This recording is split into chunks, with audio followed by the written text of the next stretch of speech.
Tonight, we focus on former President Donald Trump and the Republican National Convention. Will there be a message about unifying the American people? And what role will the faith community play in spreading unity? America's Hope starts now.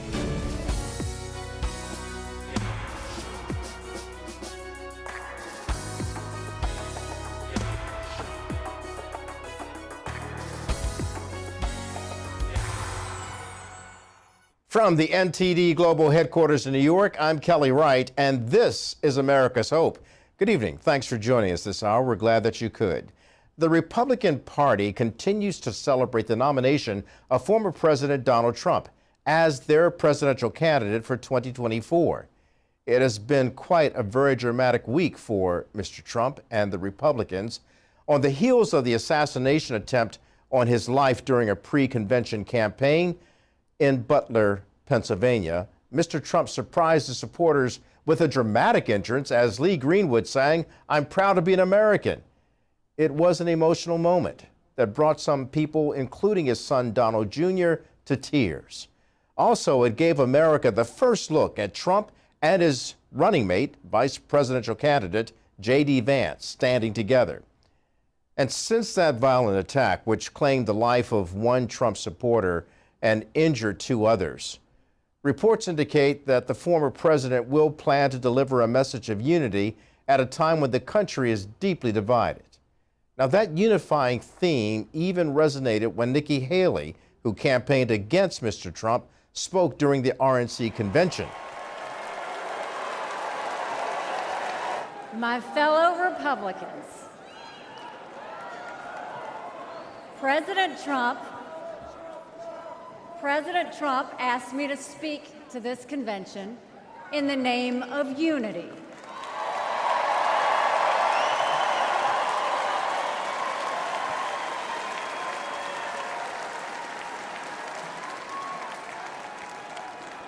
It was a gracious invitation, and I was happy to accept.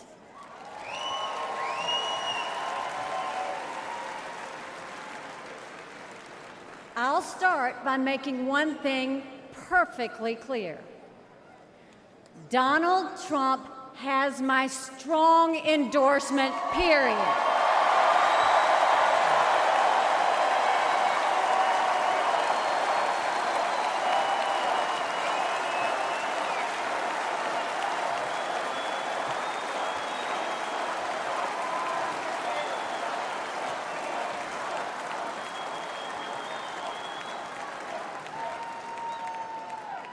Our country is at a critical moment. We have a choice to make. For more than a year, I said a vote for Joe Biden is a vote for President Kamala Harris. After seeing the debate, everyone knows it's true. If we have 4 more years of Biden or a single day of Harris, our country will be badly worse off. For the sake of our nation, we have to go with Donald Trump.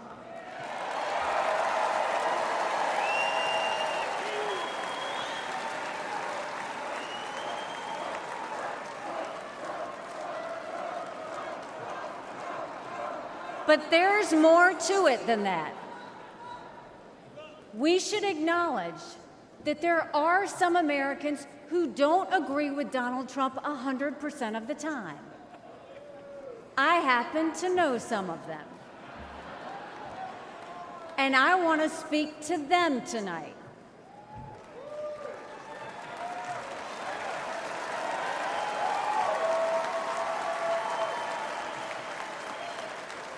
My message to them is simple.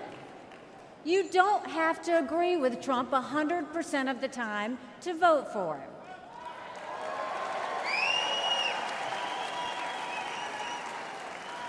Take it from me, I haven't always agreed with President Trump. But we agree more often than we disagree.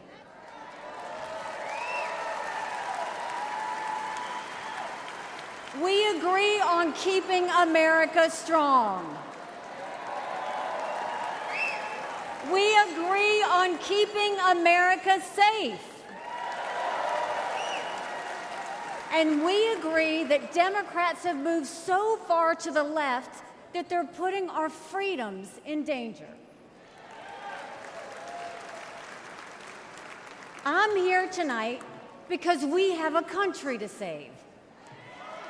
And a unified Republican Party is essential for saving her. Initially, Nikki Haley was not even scheduled to speak, but she was quickly added, further indicating that the Republican Party is aspiring to show unity. And beyond showing a party that it is unified, the RNC is displaying a biblical theme of faith in God and love for country. We're going to discuss that tonight, that particular aspect, with Troy Miller, president of the NRB, National Religious Broadcasters. And later we'll discuss the historical nature of the former president and the convention with presidential historian and author Jane Hampton Cook, as well as historian Dr. Jerry Newcombe. And joining us now is Troy Miller. He's the president and CEO of the NRB, the National Religious Broadcasters.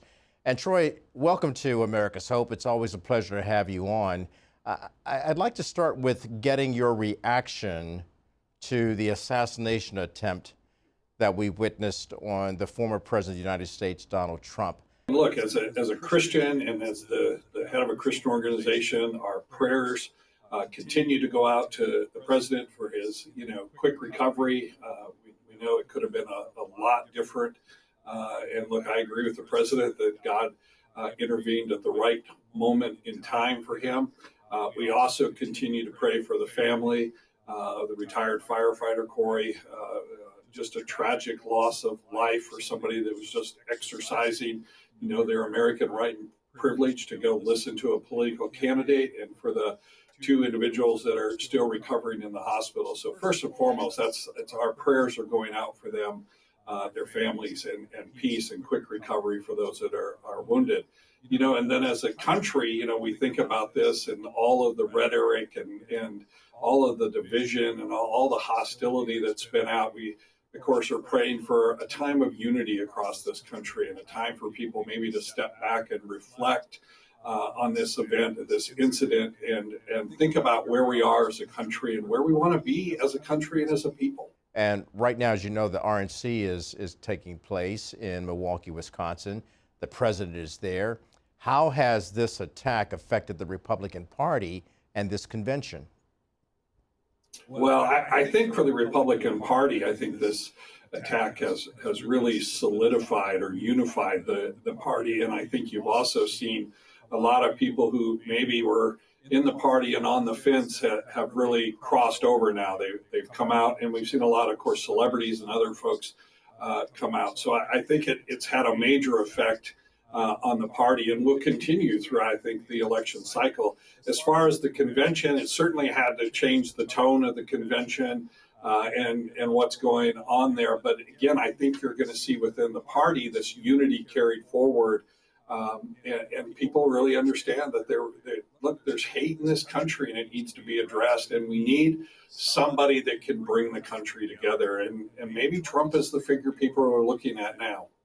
And so what do you think about Mr. Trump's selection of Senator J.D. Vance to be his running mate? Of course, Vance is only 39 years of age. If he's elected, he would be the youngest vice president to ever be elected into office. So he represents the youth of America. And then you have the former president of the United States, who is at least, there's 4 decades between these two men. And yet it shows an intergenerational development going on within the Republican Party, and perhaps even beyond the Republican Party should they go on to win the presidency of 2024.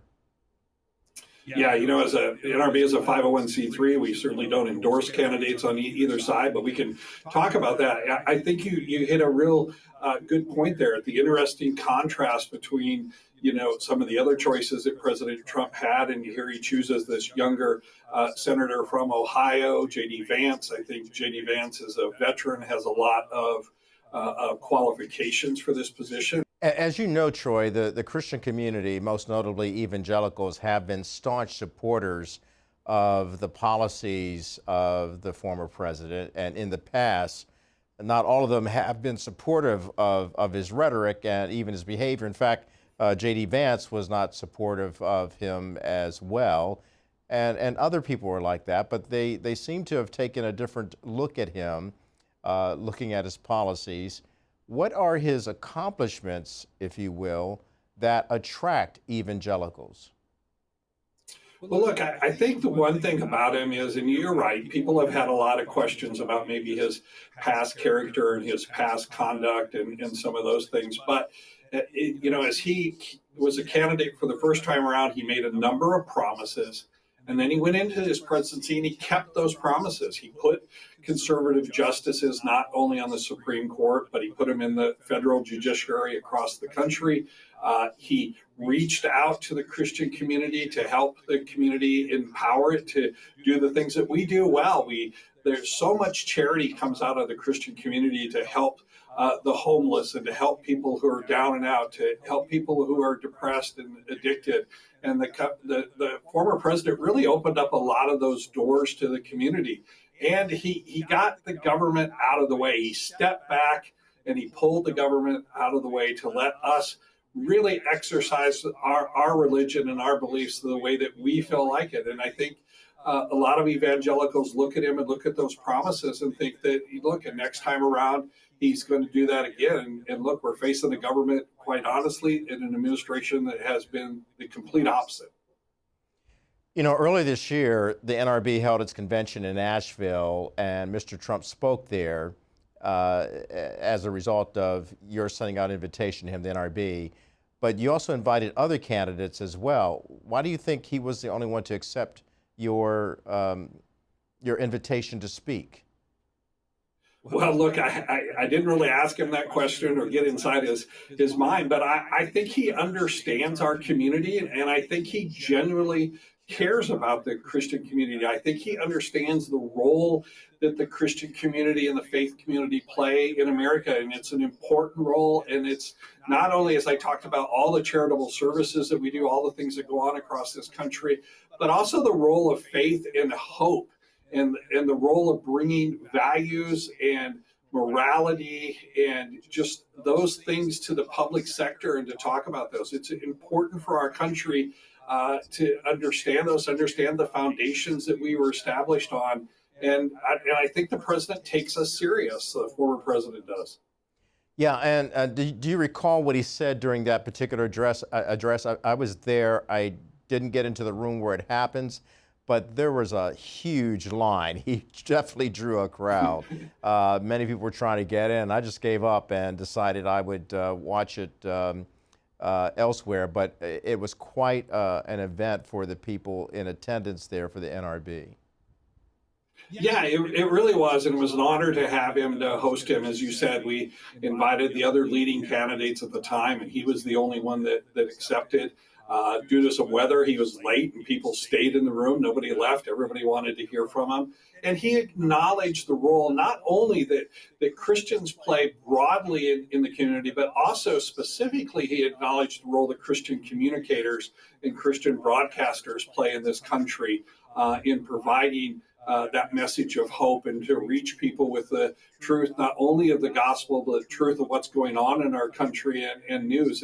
And that was, again, that was refreshing for people to hear. And then he made a few promises to us. This government has been weaponized against Christianity, against the beliefs and the faith that we hold, particularly in certain areas. If we talk about family, if we talk about gender being male and female, if we talk about marriage between a man and a woman, if we talk about the respect for life from conception to death, Christians have been silenced across this country and even in some cases marginalized and prosecuted. And the president promised to restore the government back to its neutral position. And so if he does get elected, that's a promise we'll be looking for and holding him to. We'll take a break, and when we return, we'll talk to Troy about the growing influence of the NRB. That's next.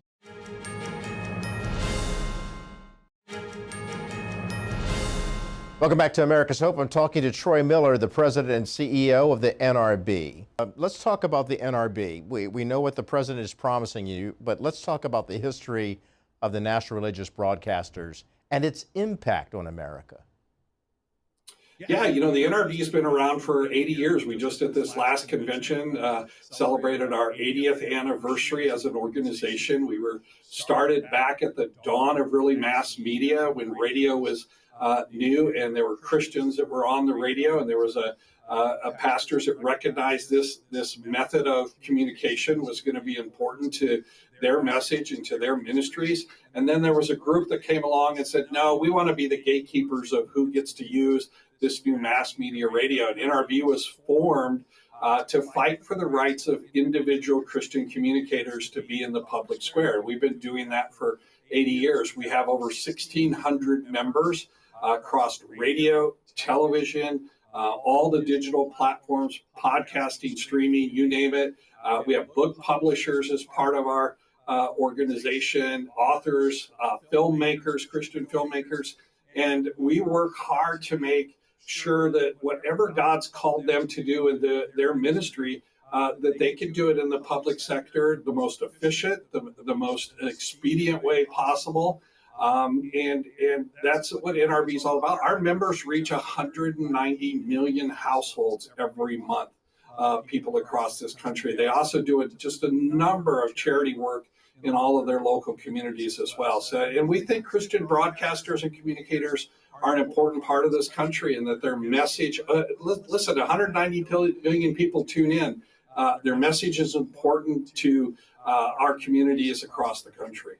So what does this say about our hope for America beyond politics and really undergirded by faith in God and love for country? Yeah, I think that. Look, I'm an optimist to say I have a lot of hope for our country. I think sometimes the darker it gets, and I know there's a lot of division, a lot of hostility today, but look, the darker it gets, the brighter light shines, and people are looking for hope. We're seeing conferences for young adults, people under 40 years. I'm a little bit older now, so we're looking at those young adults, and those conferences are seeing record attendance in there, and people are coming back around to say, look, there's so much despair, there's so much hate going on. What's a different message? And that's really the message of the gospel, and that message of hope, and that understanding that there's more purpose in our life than random nature just created us, and we're going to live and survival of the fittest, and then we die. People are understanding, and they're really rejecting that message. And it's Christian communicators and programs like yours that are bringing that hope to people across the country. Hope is what has always fueled the American dream. And that's where we see the connection to the patriotism and for the love of this country. Troy Miller, thank you for joining us, President and CEO of the NRB, the National Religious Broadcasters. Up next, we'll discuss the historical significance of the RNC and Donald Trump with historian Jane Hampton Cook. Joining me now is the award-winning author Jane Hampton Cook. Makes history and biographies relevant to today's news. She's also talking about current events and issues of faith and modern-day life. She's a public speaker and frequent national media guest. Jane is the author of 13 books and 2 award-winning screenplay adaptations. She is also a former White House webmaster. Jane, it's good of you to join us at this hour on America's Hope. Listen, the assassination attempt that took place on Saturday, you have written about that in a published account, and you liken it to what happened to presidents in the past. Talk to me about your article and historically how this has happened before to 2 notable presidents. Yes, so I posted on my Substack, janehamptoncook.substack.com, an article about Theodore Roosevelt's close call with death. He was targeted by an assassin as he was going in to make a speech, and he had his glasses case and his thick speech in his coat pocket, and the bullet hit him there, and those items slowed down the bullet, so it just pierced the muscle in his chest. It didn't reach his heart. So it was very miraculous. And then he went ahead and gave his speech. Even though he had this bullet lodged in his chest, he spoke for 50 minutes. And he said, ladies and gentlemen, it takes more than that to kill a bull moose. And bull moose was the term for his current political party, because at that point Roosevelt was a former president running for president again. And so, just when you look back at history and you see Roosevelt's miraculous survival slowed down by a glasses case, when we think about how that shot came across President Trump's ear, those are just amazing, miraculous moments. And then when you go all the way back to George Washington, when he was in the army with the British Army, as a young man, he was in a battle in what is now Pittsburgh, and he had 4 bullets through his coat and 2 horses shot under him, and he was unhurt. And he wrote his mother and brother letters and said, I appear in the land of the living by the miraculous care of providence, which protected me beyond all human expectation. And he went on to explain about the 4 bullet holes in his coat and the two horses shot under him. So we've seen miracles like this before. And I've heard so many people you wouldn't expect necessarily, to talk about what they saw on Saturday was miraculous. It was the hand of God. It was divine intervention. And, there are times when we've seen this before, and it's good to be reminded.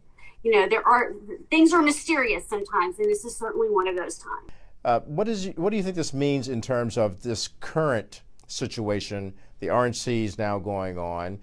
We see that there's a push towards unifying the party as well as unifying America. We've heard the current president of the United States, Joe Biden, call for unity, toning down the rhetoric, which has sometimes been very vitriolic.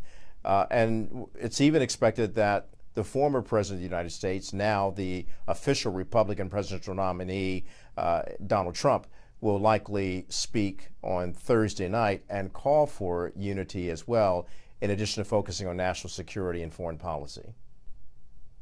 I think this is an opportunity to refresh the whole situation by, just as you said, toning down the rhetoric, finding ways to unite together. I think this gives people who maybe don't care for Donald Trump, for President Trump, to maybe look at things anew. I think more importantly, more than anything, it's within the psyche of Donald Trump, of he's grappling with what just happened. And I've noticed that when people have a close call like that, they vow to live life differently. And I think these calls for unity and the ability to try to bring Americans together may be the outcome.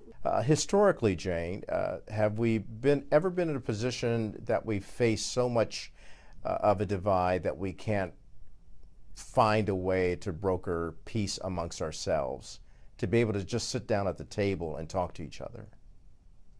Well, I think that Ronald Reagan, of course, had an assassination attempt on his life. He was more seriously wounded, was in the hospital for a number of days.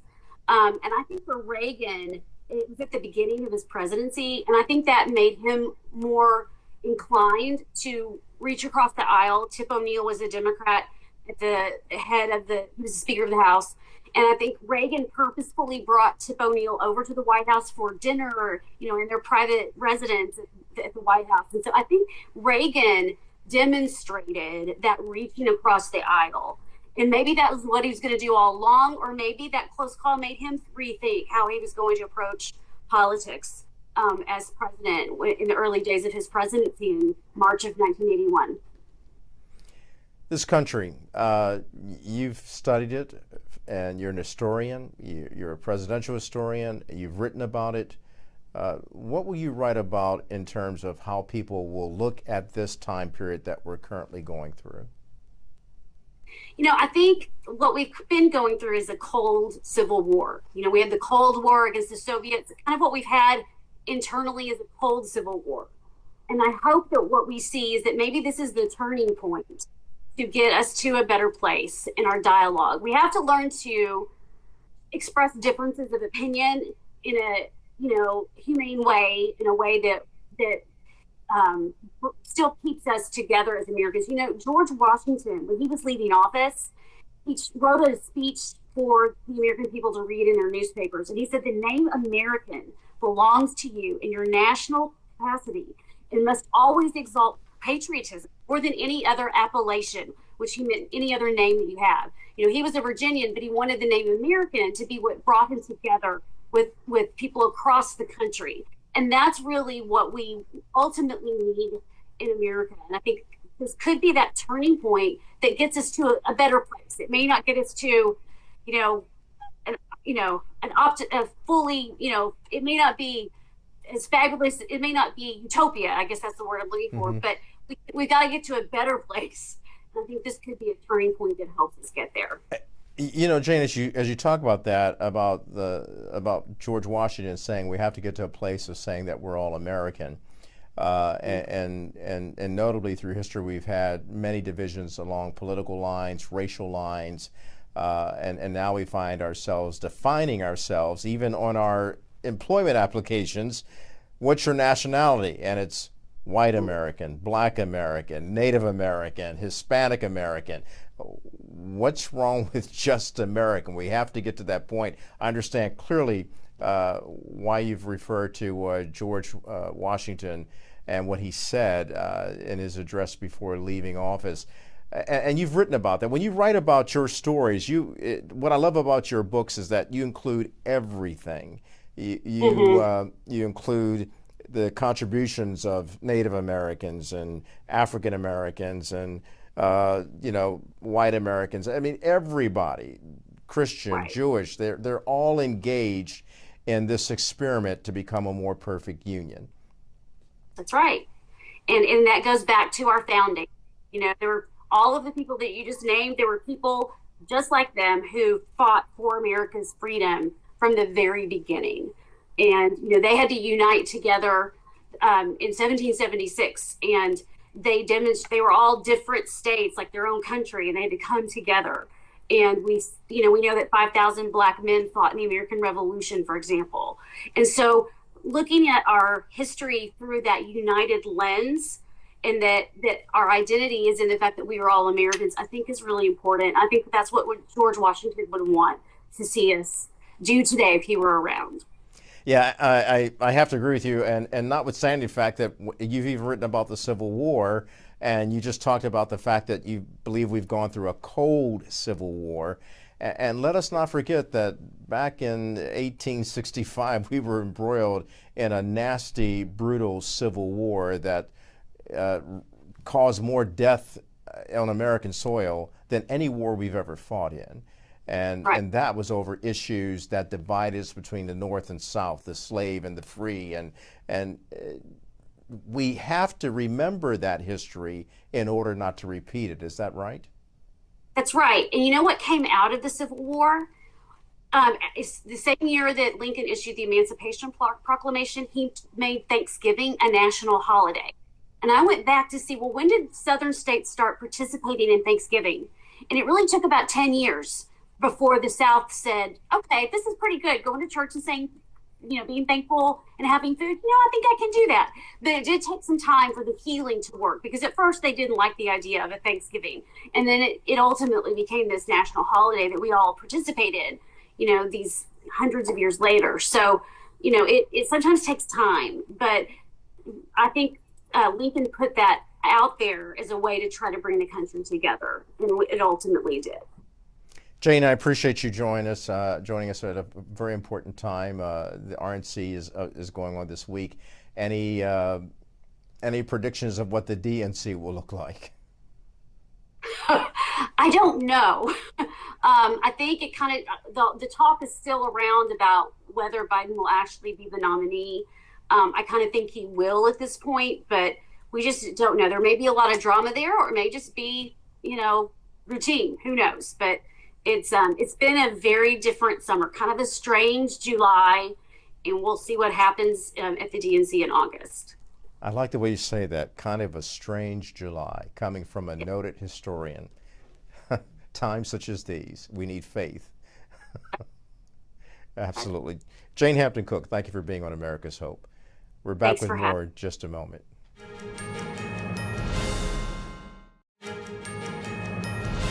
And welcome back to America's Hope. So we're talking about evangelicals and the former President of the United States, Donald Trump, and of course the love that evangelicals have expressed to him, especially in the wake of the attempted assassination attempt. Now, we've just finished speaking about that with Troy Miller, NRB President and CEO, as well as presidential historian Jane Hampton Cook. We have another historian joins us right now. Dr. Jerry Newcombe. He is Executive Director of the Providence Forum. And it's good of you to join us this hour. And it's always a pleasure to have you on, Jerry. Thank you, Kelly. You know, you've done a lot of extensive work in detailing and even writing about the history of America. And what's really timely is the fact that you have produced a film about George Washington, most notably the founding father of this nation and the first president of these United States, who encountered an attempted attack on him as well, where people opened fire on him. I'd like you to set that up for us because we'd love to show an excerpt of that. Sure. This is the opening of a whole documentary I've made about George Washington, and it includes the reference to what you're talking about, how early in his life there was a situation where he was in what was a battle but became a slaughter, and he easily could have been killed. And in fact, I could give you more details about that, but I thought maybe you'd like to just see this little opening of our George Washington film. Let's take a look. When we look at George Washington, we're clearly looking at the great icon of our country, the United States. A man who has given his name to our capital city.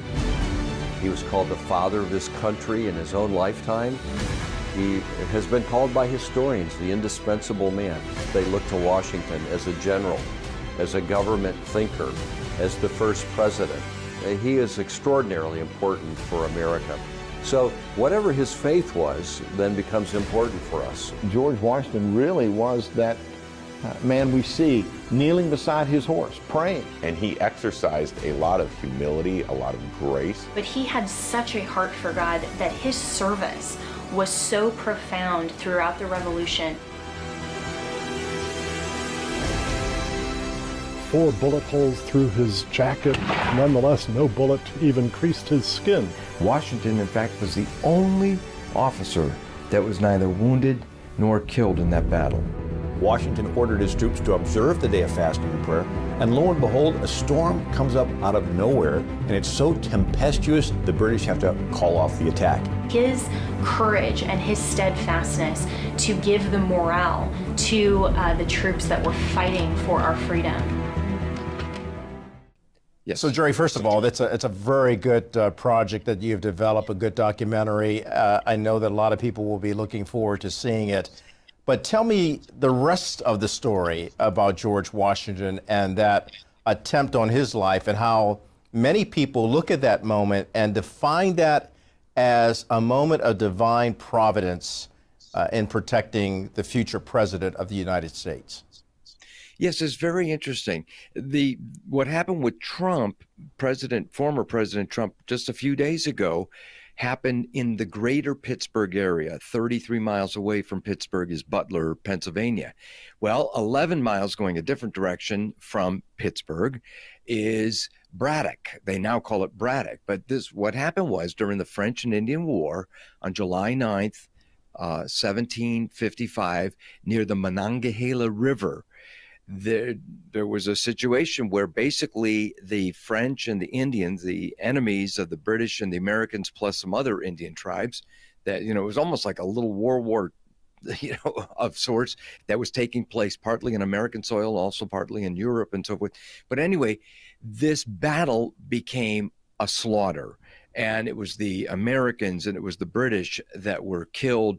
And George Washington was the only officer, and even though he was young, he was 23 years old, he was an officer, he was the only one on that side that was not killed. And in fact, later on, he was able to meet with an Indian chief in the interior of Pennsylvania. And through a translator, this is what the man said to him.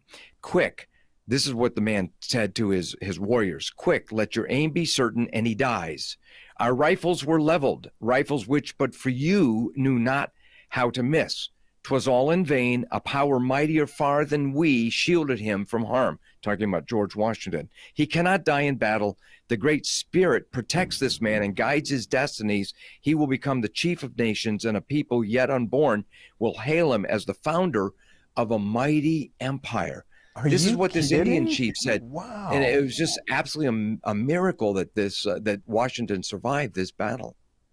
Oh my goodness, Jerry, that is stunning. That is stunning. Particularly the fact that it turns out that the Indian chief was right in terms of what he heard and wrote about, because George Washington went on to become our first president and the president of what has become the strongest and greatest nation known to man in this present day that we're living in. Amazing.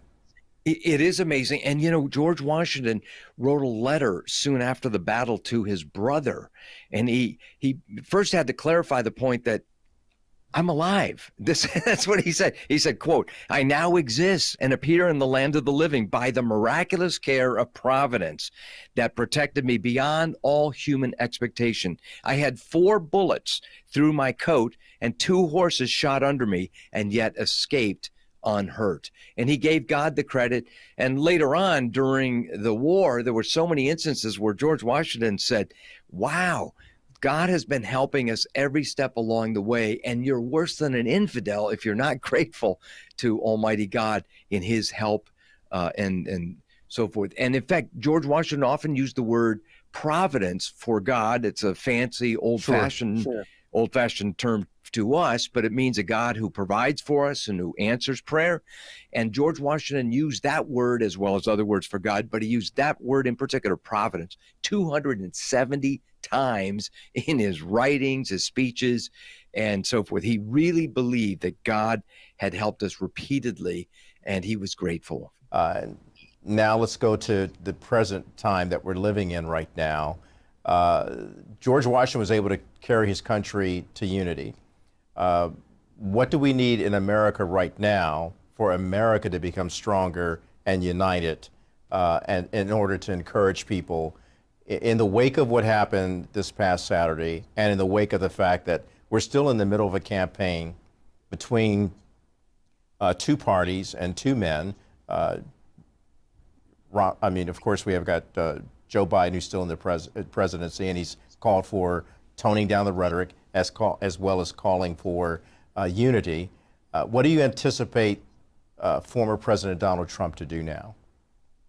Well, I think that eyewitnesses on Monday in Milwaukee, so 2 days after the shooting, and he survived and so forth. The day after he survived, he said, quote, it was God alone who prevented the unthinkable from happening. So he gave God the credit for being spared. But different people said as he walked out in Milwaukee at the convention that he seemed a little bit of a different man to some degree, you know, chastened, humble, grateful, and still willing to fight and, you know, fight to make America get back to our founding principles and so forth. So I think there's a sense in which a brush with death kind of changes your whole perspective, makes you realize that we shouldn't sweat the small stuff, you know, to use the old phrase.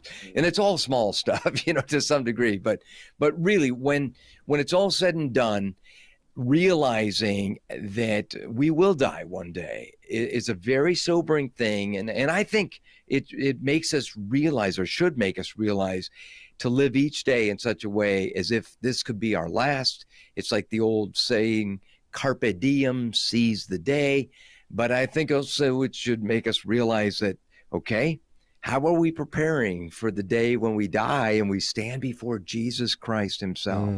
And really, at the end of the day, is there anything greater in life to strive for than for Jesus Christ himself to look you straight in the eyes and say, well done, thou good and faithful servant? And I think we all need to grapple with that question, whether we're the president of the United States, a former president of the United States, or someone working as a clerk in the bank, whatever position we've been called in.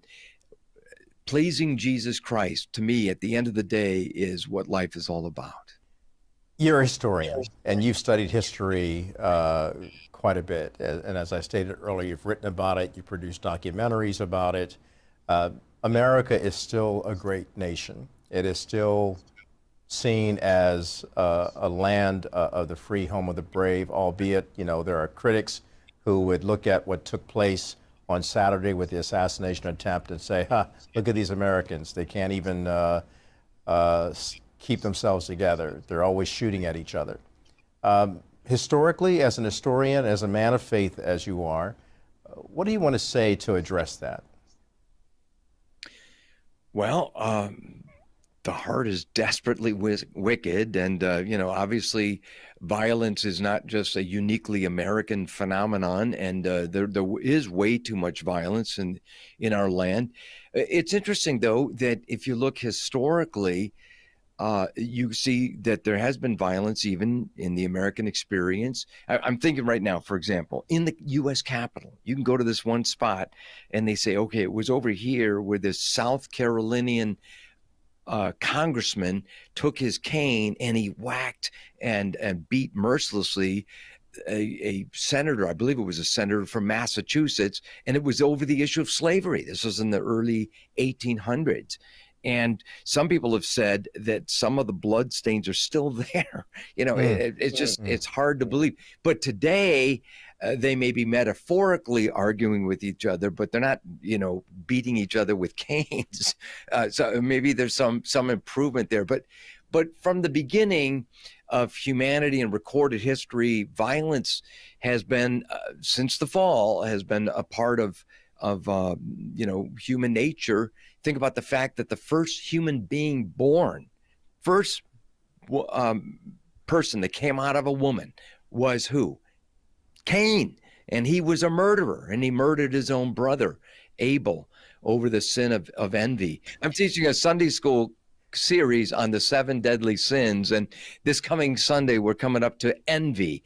And the idea, envy, it's something, throughout recorded history, and including in the American experience. I think, though, what is different about America, and I think this is really important, the Founding Fathers, when they gave us the 2 key founding documents, the Declaration of Independence and the Constitution, they based these on sound biblical principles. In the Declaration of Independence, it says our rights come from God. We are made in the image of God. It doesn't say that specifically in the Declaration, but because we're made in the image of God, we have our rights. And when God gives you your rights, they're non-negotiable.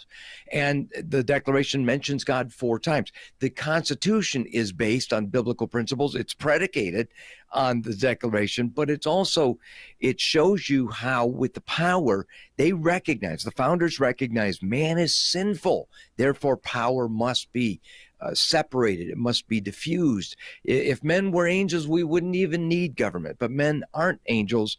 Therefore, we not only need government to protect us from our fellow citizens, but we need protection from the government itself, since the government is run by men and they're not angels. I mean, that's a paraphrase, clunky paraphrase of Federalist Number 51 by James Madison, the key architect of the Constitution.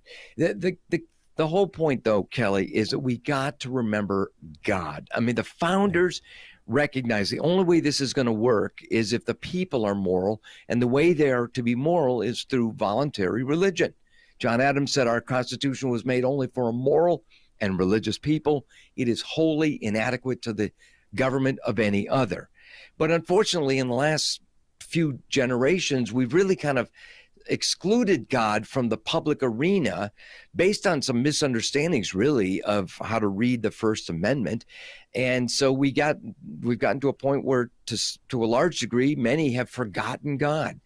And Patrick Henry, one of our great founding fathers, said, "It is when a people forget God that tyrants forge their chains."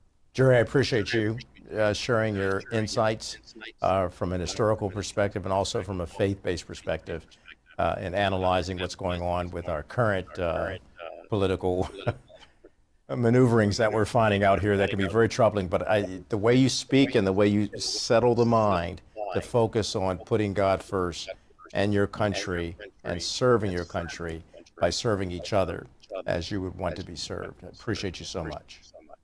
Well, thank you so much for the opportunity. And at providenceforum.org, you can learn more about the programs and books and even the segment that we just showed about George Washington.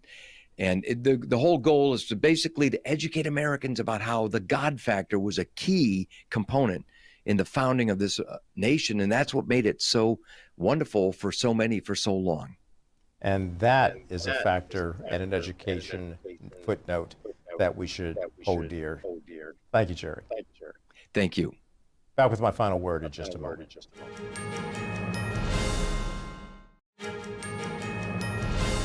Welcome back to America's Hope. I'd like to thank our guests who appeared on tonight's program. Troy Miller, the president and CEO of the National Religious Broadcasters, NRB.